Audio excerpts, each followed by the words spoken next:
साखियां प्रस्तुत दोहों में संत कबीरदास ने गुरु के महत्व, साधु के लक्षण तथा अन्य व्यवहारिक विषयों पर विचार व्यक्त किए हैं। सद्गुरु की महिमा अनंत अनंत किया उपकार। सतगुरु की महिमा अनंत अनंत किया उपकार। लोचन अनंत उघाड़ियां अनंत दिखावनहार। कबीरदास जी कहते हैं कि सतगुरु की महिमा बहुत बड़ी है। उन्होंने हमारे ऊपर बहुत से उपकार किए हैं। वही हमारे हृदय की आंखें खोलकर प्रभु को दिखाने वाले हैं। इसलिए गुरु की महिमा अपार है। माया दीपक नर पतंग भ्रमी भ्रमी इवें पड़ंत। माया दीपक नर पतंग भ्रमी भ्रमी इवें पड़ंत। कहे कबीर गुरु ज्ञान ते एक आध उपरंत। कबीरदास जी कहते हैं कि संसार में माया दीपक के समान है और मनुष्य पतंगे के समान है, जो बार बार उसी के ऊपर आकर गिरता है। कबीर कहते हैं कि गुरु के ज्ञान से कोई कोई ही उससे बच पाता है। ऊंचे कुल का जन्मिया जे करनी ऊंच न होए। ऊंचे कुल का जन्मिया जे करनी ऊंच न होए। सुवर्ण कलश सूरे भरिया सुवर्ण कलश सूरे भरिया साधु निंदा सोए। कबीरदास जी कहते हैं ऊंचे कुल में जन्म लेने वाला यदि अच्छे काम नहीं करता है तो उसकी ऐसी ही निंदा होती है जैसे सोने के कलश में शराब भरी हो। केसन कहा बिगाड़िया जो मुंडे 100 बार। केसन कहा बिगाड़िया जो मुंडे 100 बार। मन को काहे न मूंडिए मन को काहे न मूंडिए जामे भरा विकार। कबीरदास जी कहते हैं कि हे मनुष्य, तेरे बालों में तेरा क्या बिगाड़ा है जो इन्हें 100 बार कटवाता है। अपने मन को क्यों नहीं सुधारता जिसमें कि कितनी ही बुराइयां भरी हैं।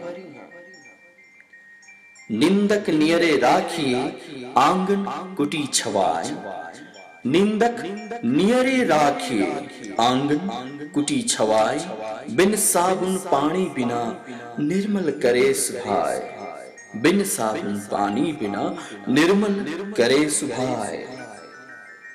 कबीरदास जी कहते हैं निंदा करने वाले को अपने आंगन में कुटिया बनाकर अपने पास ही रखना चाहिए, क्योंकि वह बिना साबुन और पानी के हमारे स्वभाव को शुद्ध कर देता है। अर्थात वह हमारी निंदा करेगा और हम उसके अनुसार अपना सुधार करते जाएंगे। पानी हीते हिम भया हिम हुए गया बिलाई। पानी हीते हिम भया हिम हुए गया बिलाई। जो कुछ था सोई भया अब कुछ कहा ना जाए। जो कुछ था सोई भया अब कुछ कहा न जाए। कबीरदास जी कहते हैं कि पानी से ही बर्फ बनी और बर्फ फिर पानी में ही मिलकर लुप्त हो गई। जो वह पहले थी वही बन गई। इसमें और क्या कहा जाए। कहने का तात्पर्य है कि आत्मा परमात्मा में से निकली, संसार में आई और फिर शरीर की मृत्यु के बाद परमात्मा में ही मिल गई। जात न पूछो साधु की, पूछ लीजिए ज्ञान, मोल करो तलवार का, पड़ा रहन दो ज्ञान। जात न पूछो साधु की, पूछ लीजिए ज्ञान, मोल करो तलवार का, पड़ा रहन दो म्यान।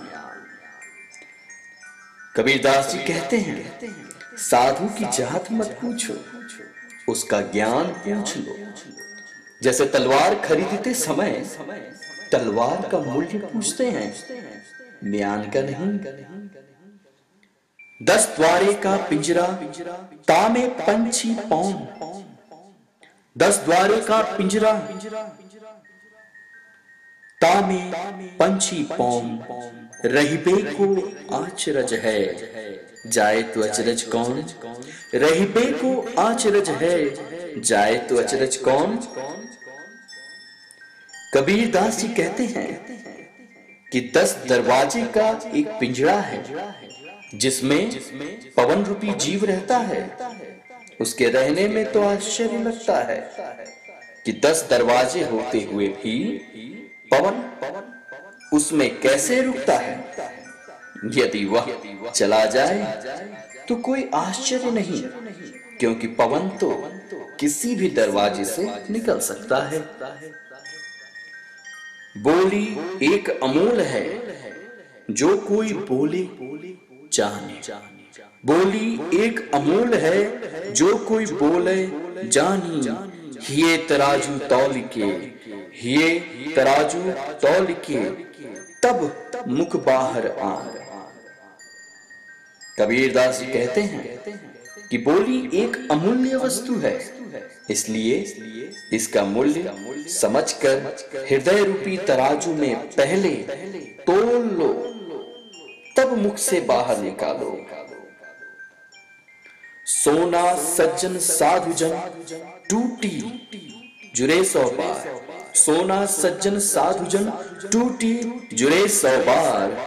दुर्जन कुंभ कुम्हार के, दुर्जन कुंभ कुम्हार के, एक धका दरार। कबीरदास जी कहते हैं कि सोना, सज्जन और साधु ये तीनों रूठ जाने पर दोबारा मन जाते हैं, अर्थात इनका मेल हो जाता है। लेकिन दुर्जन, दुष्ट तो कुम्हार के बनाए हुए घड़े के समान है, जो एक धक्के से टूट जाता है, फिर दोबारा जुड़ता नहीं। नैनन की करी कोठरी, पुतली पलंग बिछाई। नैनन की करी कोठरी, पुतली पलंग बिछाई। पलकन की चिकडार के, पिए को लेहू रिझाई। पलकन की चिकडार के, पिए को लेहू रिझाई।